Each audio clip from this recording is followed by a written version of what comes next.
तो देखो बेल्जियम ने, देखिए बेल्जियम ने क्या अपनाया, बेल्जियम ने अकोमोडेशन अपनाया। अकोमोडेशन का मतलब होता है साथ साथ लेकर चलना, अकोमोडेट करना, ठीक है, साथ साथ लेकर चलना। तो इन्होंने अपने सभी ग्रुप को साथ लेकर चले, किसी को भी भेदभाव नहीं किया, है ना। तो इन्होंने पहले एक बनाई सेंट्रल गवर्नमेंट, 3 तरह की गवर्नमेंट इन्होंने बनाई। पहली बनाई सेंट्रल गवर्नमेंट, कौन सी गवर्नमेंट बनाई, सेंट्रल गवर्नमेंट बनाई। और सेंट्रल गवर्नमेंट में जो था, वीडियो पॉज नहीं करो,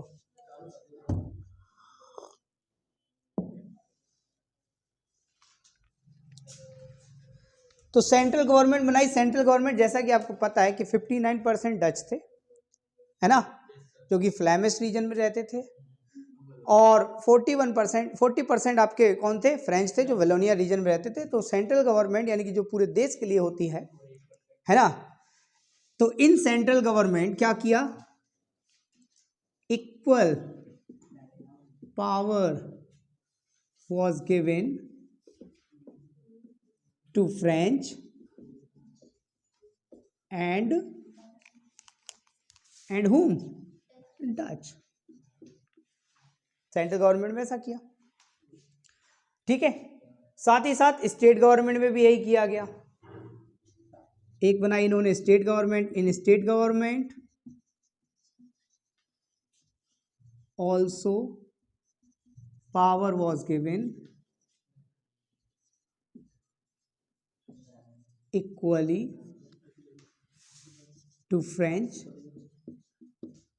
and Dutch। इतनी बात समझ में आ गई। इन दो के अलावा एक और गवर्नमेंट थी, one more government was there,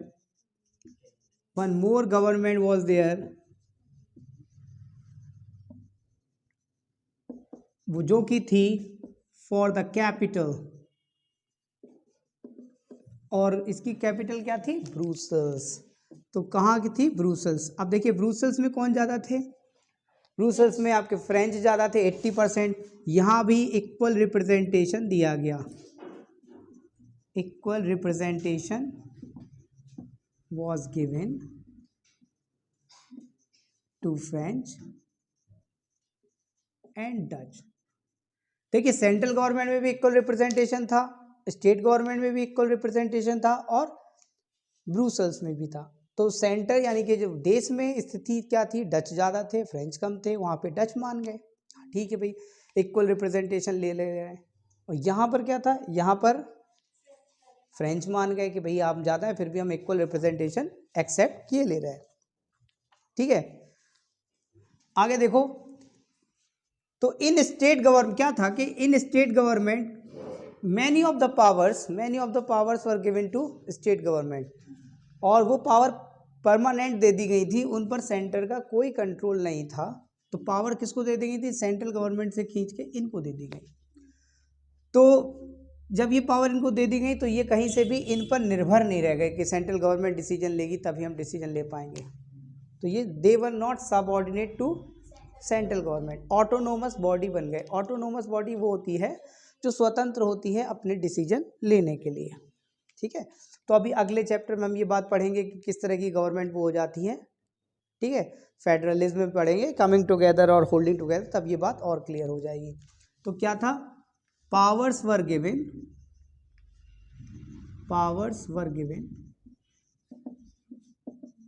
to state government,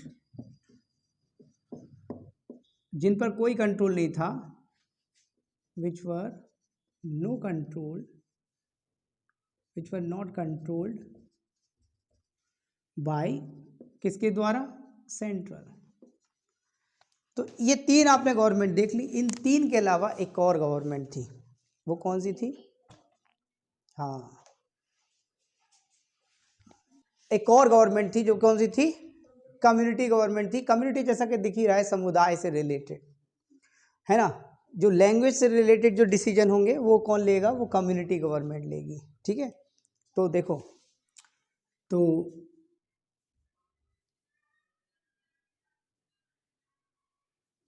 accept या बिसाइड कर लो, हाँ, beside central and state government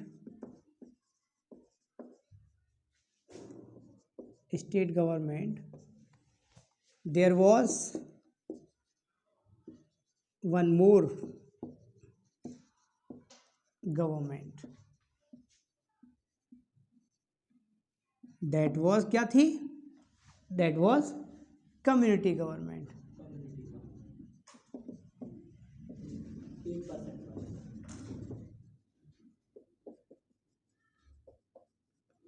in Belgium.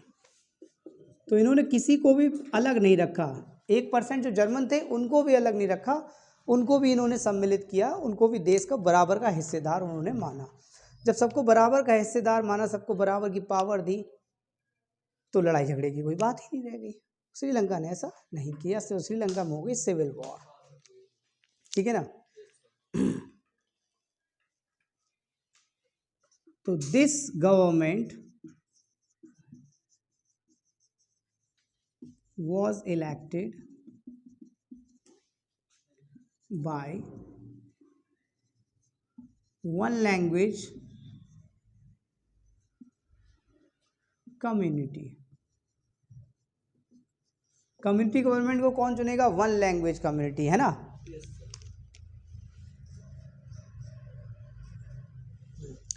One language community का मतलब है कि फ्रेंच अपने अलग चुनेंगे, फ्रेंच के लोगों में से कुछ लोग आएंगे, उनको वोट देंगे फ्रेंच ही फ्रेंच, जर्मन को अलग और डच का अलग। अब ये करेंगे क्या, फंक्शन कैसे करेंगे? फंक्शंस ऑफ कम्युनिटी गवर्नमेंट अगर आ जाए तो दे टेक डिसीजन, कौन से? They take decision regarding education, cultural problem and custom. इनसे रिलेटेड ये सारी चीज़ें डिसाइड कौन करेगी? कम्युनिटी गवर्नमेंट डिसाइड करेगी। कहीं भी रहते हो फ्रेंच, कहीं भी रहते हो जर्मन, कहीं भी रहते हो डच, वो वोट करेंगे किसको? कम्युनिटी गवर्नमेंट के लिए। कहीं से भी कर सकते हैं, ठीक है। No matter where they are living, उनके जो डिसीजन होंगे कल्चरल, एजुकेशनल, कस्टम से रिलेटेड, तो वो कौन देगा? वो कम्युनिटी गवर्नमेंट देखेगी। बात समझ में आ गई? जी हाँ, तीनों के लिए अलग अलग हैं। अब बात आती है why power sharing is desirable.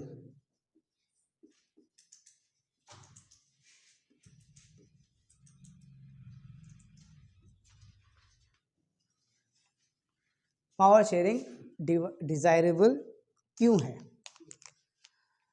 तो घर में दो भाई होते हैं, दोनों भाइयों की शादी हो जाती है,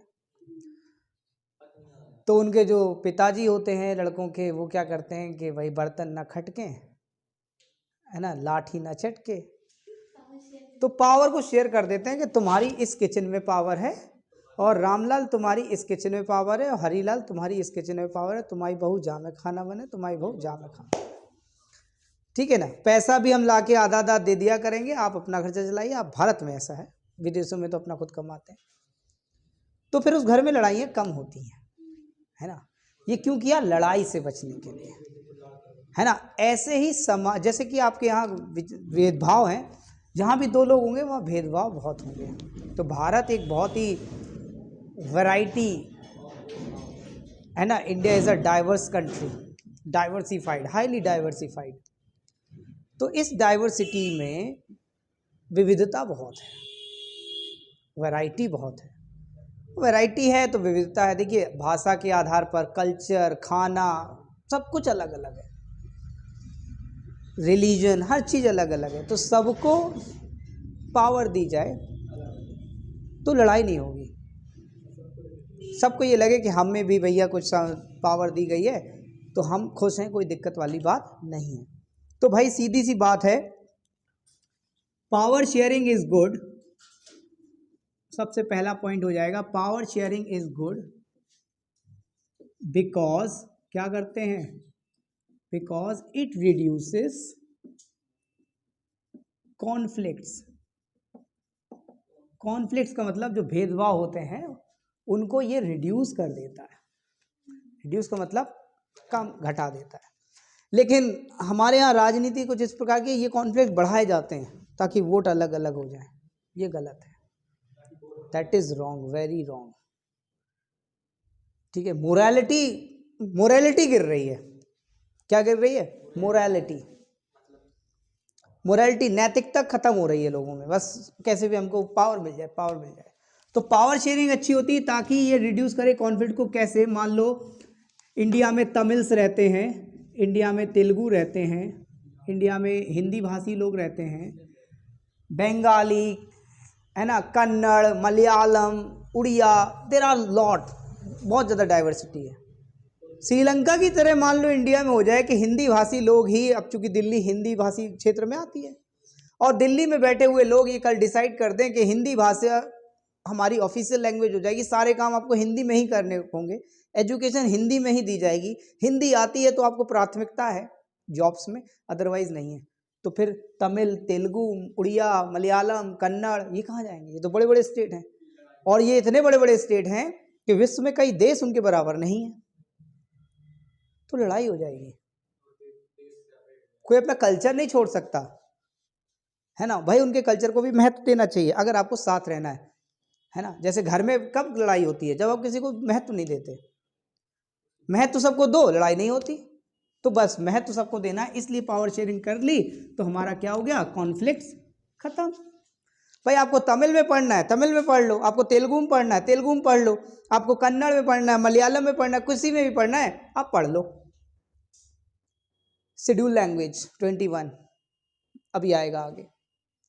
21 शेड्यूल लैंग्वेज है, उसमें आपको शिक्षा लेनी है, या सेंट्रल गवर्नमेंट से रिलेटेड कोई फॉर्म भर रहे हो आप उसमें जॉब करना चाहते हो, तो आप उनमें से कोई भी लैंग्वेज ऑप्ट कर सकते हैं और आप एग्जाम दे सकते हैं। तो हुई ना power share.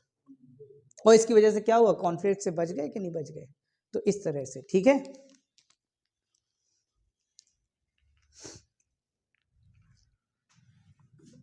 It gives political stability, political रूप से, राजनीतिक रूप से स्थिरता भी प्रदान करता है पावर शेयरिंग। अगर पावर शेयर नहीं करोगे तो पॉलिटिकली इनस्टेबिलिटी रहेगी, अस्थिरता रहेगी, लोग लड़ते ही रहेंगे, आज इनको गिरा दो, कल उनको गिरा दो, हमारी सत्ता आनी चाहिए, हमारी पावर में लोग आने चाहिए, कट करेंगे। पॉलिटिकल स्टेबिलिटी का मतलब है जाति के आधार पर लोगों को बांट दिया, धर्म के आधार पर लोगों को बांट दिया, लोगों को अब ये लगने लगा हमारी जाति की सरकार नहीं है, आने दो मौका, हम सब जाति के लोग मिलकर अब अपनी पार्टी को वोट देंगे, तो अगली बार वो गिर जाएगी, दूसरी बनेगी।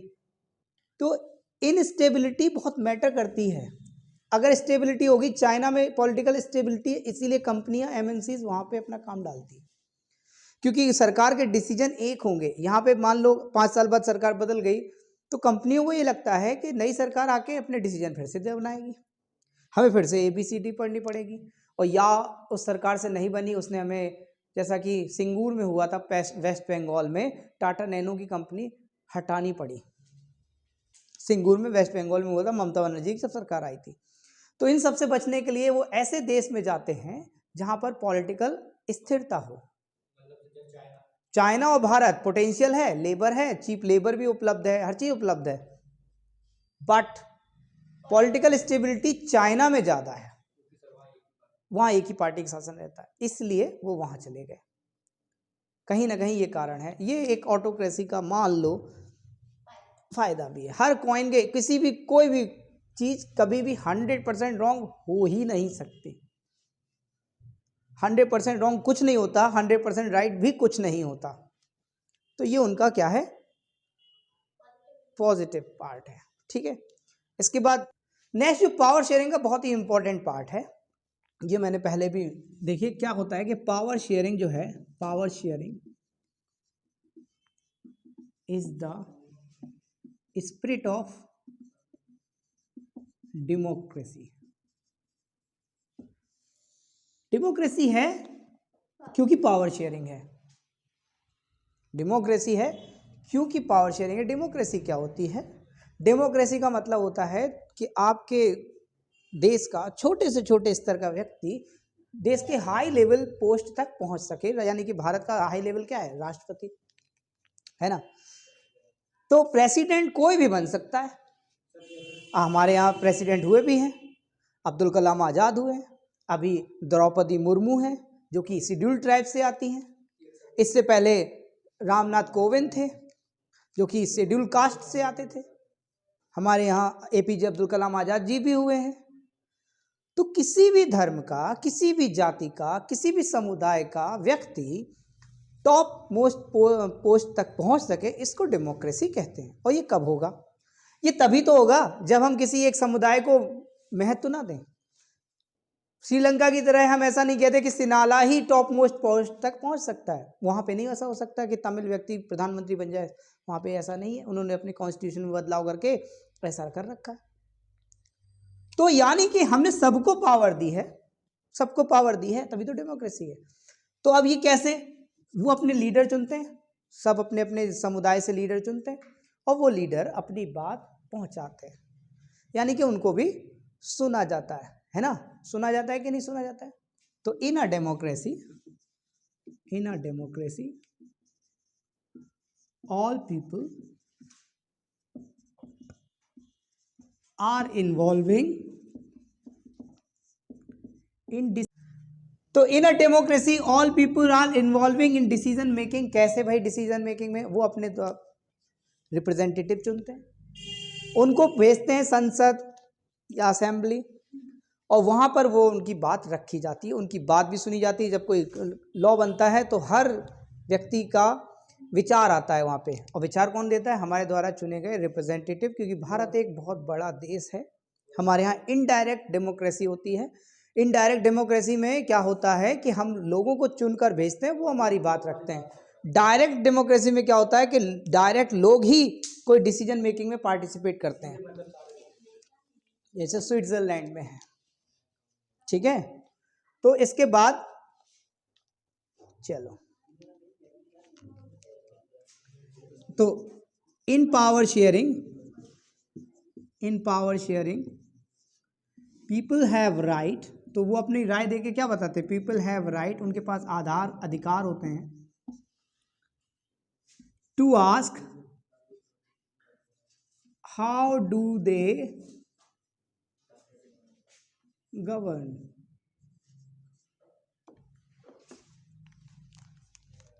ठीक है, तो उनको कैसे गवर्न किया जाता है, कैसे उन पर शासन किया जाता है, ये वो पूछ सकते हैं, है ना? RTI, right to information. RTI के थ्रू आप कोई जानकारी मांग सकते हैं। आपके मोहल्ले में सड़क बन रही है, सरकार का डिसीजन है, सड़क कैसी बन रही है, कितने में, क्या बजट है, क्या चीज़ है, तो आप आरटीआई डाल के आप पूछ सकते हो।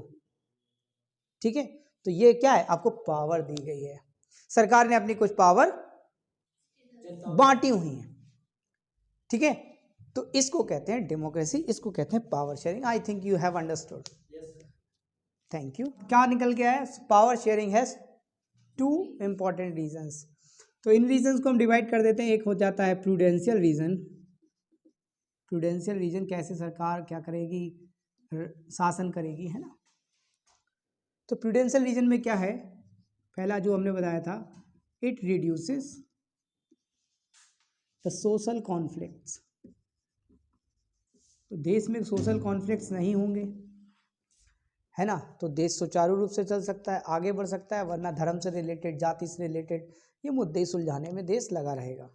दूसरा, it insures the political stability. ठीक है, पॉलिटिकल स्टेबिलिटी भी हमें किससे मिलती है? पावर शेयरिंग से मिलती है। It gives all the community, it gives power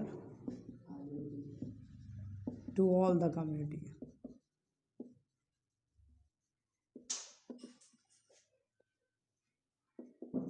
in decision making.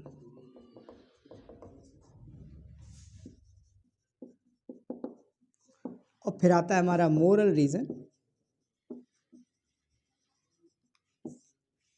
ठीक है ना, तो प्रूडेंशियल रीजन हो गया शासन से रिलेटेड, मोरल रीजन लोगों से रिलेटेड, है ना? मोरल रीजन में क्या है? It gives importance to all culture, custom etcetera, है ना। सबके कल्चर, सबके कस्टम को सम्मान दिया जाएगा। ये हमारे यहाँ छुट्टी सबकी होती है ना, गुरु नानक जयंती की, क्रिसमस की, पोंगल की, लोहड़ी की, जहाँ अगर समुदाय ज़्यादा है तो होली की, दिवाली की, सबकी छुट्टी होती है। तो भारत में छुट्टियाँ बहुत होती हैं, हाँ ये भी है। दूसरा, इट इज़ द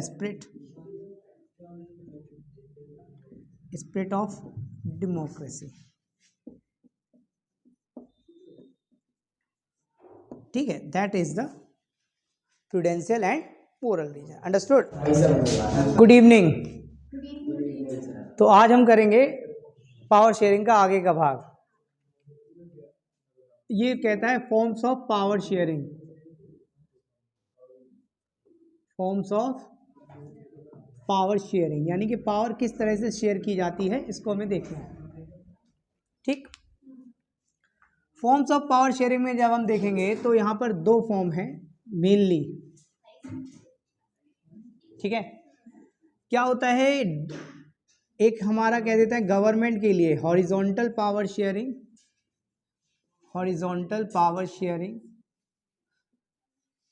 और दूसरा हम कह देते हैं वर्टिकल पावर शेयरिंग, ठीक है। देखिए हॉरिजॉन्टल का मतलब होता है क्षैतिज, कुछ इस प्रकार से हिंदी में बोलते हैं क्षैतिज, एक सीधी रेखा ऐसी। और वर्टिकल का मतलब होता है ऊर्ध्वाधर, हिंदी में बोलते हैं ऊर्ध्वाधर, यानी कि एक इस प्रकार की लाइन।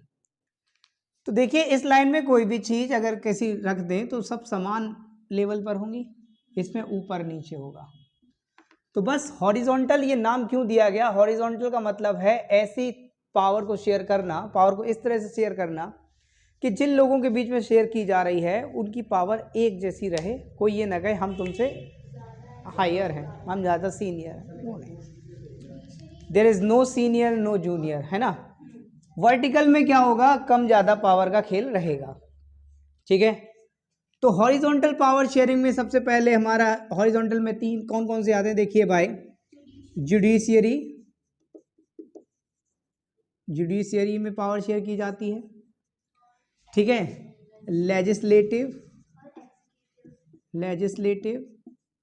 एंड एग्जीक्यूटिव, ठीक है। जुडिशरी यानी कि आप कानून को देखेंगे, कानून सही से पालन हो रहे हैं, लॉज को पालन किया जा रहा है कि नहीं किया जा रहा है, वो जुडिशरी होगा। लेजिस्लेटिव ये कानून को बनाएगा, और एग्जीक्यूटिव ये कानून का लागू करवाएगा, है ना। इसका हेड होता है सुप्रीम कोर्ट का जज। इसका हेड होता है आपका पार्लियामेंट है लेजिस्लेटिव, पार्लियामेंट में लोकसभा राज्यसभा, ठीक है। और उसका हेड होता है राष्ट्रपति, है ना, दोनों सभा का अध्यक्ष होता है। एग्जीक्यूटिव का हेड होता है पीएम, ठीक है। अब बात कर लेते हैं वर्टिकल पावर शेयरिंग में। तो वर्टिकल पावर शेयरिंग में क्या आ जाता है, देखिए भाई, कुछ भारत में कुछ इस तरह चलता है। सेंट्रल गवर्नमेंट सबसे ऊपर, उसके बाद स्टेट गवर्नमेंट, ठीक है। स्टेट गवर्नमेंट के बाद भी लोकल गवर्नमेंट भारत में है, ठीक है। लोकल गवर्नमेंट में है शहरों के लिए, ये हम आगे वाले चैप्टर में पढ़ेंगे, फिर भी अब आई बात जब देख लेते हैं। शहरों के लिए म्यूनिसिपैलिटीज, और गांव के लिए ग्राम पंचायत जिसको बोलते हैं। इन सबों के अलावा और भी है power sharing among different social groups, है ना। Power is shared among different social group,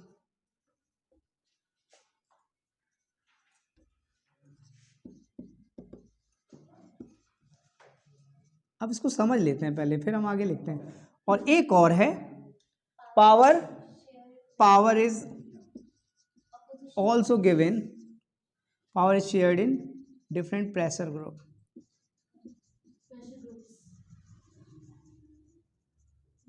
pressure, अब इसको समझ लेते हैं। देखो भाई मेनली ये है, ठीक है, देख लीजिए। हॉरिजॉन्टल पावर शेयरिंग का मतलब है डिफरेंट ऑर्गन्स ऑफ गवर्नमेंट, ये गवर्नमेंट के डिफरेंट ऑर्गन्स हैं। शासन, कुछ शासन जो है, देखिए राजनीति क्या मतलब है, राज करने की नीतियां, कैसे राज करेंगे आप, शासन कैसे चलाएंगे। तो शासन को इन 3 तरह से बांट दिया गया। अगर ये मनमानी करें तो ये इनको रोक दें, भाई आप ऐसा नहीं कर सकते।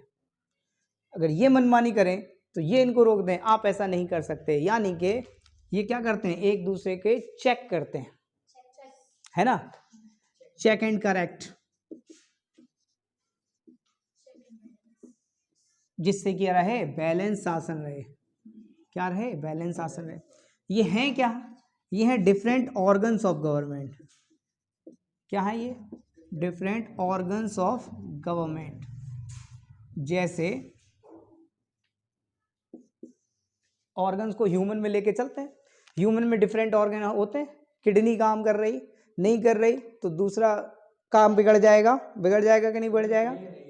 लेकिन कोई ये नहीं कहे कि हम महान, वो लीवर कल कहने लगे हम सबसे बड़े ऑर्गन है, हम काम नहीं करेंगे, तुम कैसे करोगे। स्टमक का पता चला लड़ाई हो गई, अब कोई काम ही नहीं कर रहा है, ऐसा नहीं, कम ज़्यादा नहीं। यहाँ पे क्या है, तो ये डिफरेंट ऑर्गन्स हैं। क्लियर है, बात समझ में आ गई। तो कोई किसी से बड़ा नहीं, कोई किसी को रोक नहीं सकता, बस क्या करते हैं, सब एक दूसरे का पावर को चेक करते हैं कि आप सही से काम कर रहे हैं या नहीं कर रहे हैं। ठीक है, इतनी बात आ गई समझ में, है ना। और ये इसलिए बनाई जाती है ताकि किसी को अनलिमिटेड पावर ना मिले। हाँ, none of them can use unlimited power, इनमें से कोई भी अनलिमिटेड पावर का यूज ना कर पाए। Now we will see about vertical power sharing, है ना। तो ये हमारा कहलाता है, दिस इज नोन एज, अगला चैप्टर जो पढ़ोगे, this is known as federal system of government. जब गवर्नमेंट अपनी पावर को डिफरेंट शेयर कर देती है, पावर को डिवाइड कर देती है, पावर बांट देती है, तो उसको हम कहते हैं फेडरल सिस्टम। भारत के संविधान में फेडरल सिस्टम लिखा नहीं है, लेकिन प्रैक्टिस में फेडरल सिस्टम है। उसका भी एक कारण है, कारण यह है कि भारत, आपको पता है, यूनियन ऑफ स्टेट है। जब भारत आज़ाद हुआ था तो एक लंबी कहानी है, अंग्रेजों ने कहा था कि देखो भाई, जैसा हमने आपसे भारत लिया था, जैसा हमें मिला था, हम वैसा ही आपको सौंपेंगे। तो अंग्रेज आए थे, तब भारत कुछ इस तरह नहीं था जैसा आज हम देखते हैं।